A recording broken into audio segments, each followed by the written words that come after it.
እኔ ሰዎች ደስታ የሚያስደስተኝ ሀዘናቸው ደግሞ የሚያሳዝናቸው አይነት ልጅ ነኝ ጋይስ። ከሁለት ቀን በፊት ቪዲዮ ሰርች ነበርና ወደ ስራ ተመልሻለሁ ብዬ፣ ግን በጣም ብዙ ሰው ነበር ሲጠብቀኝ የነበረው ማለት ነው።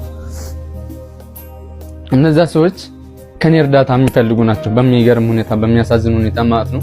ምክንያቱም እኔ ናቲ የፀጉር ቤት ባለቤት ነው፣ የድርጅት ባለቤት ነው የሚመስላቸው ማለት ነው።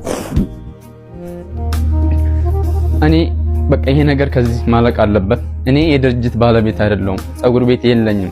ሼር ነው የምሰራው። እኔ ከምሰራው የሆነ ፐርሰንቱን ያክል ነው የማገኘው። እኔ አሁን እንደዚህ ስሜታዊ ያደረገኝ ምን እንደሆነ ታውቃላችሁ?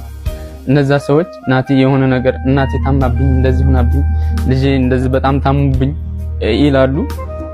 ከዛ እኔ የለኝም ምናምን ስላቸው አረ በመቤቴ ምናምን ብለው ተንበርከው ምናምን ይለምኑኛልና ያኔ በጣም ነው ውስጥ የሚጎዳው፣ በጣም እጅግ በጣም ማለት ነው። በቃ ስራ እንኳን እየሰራው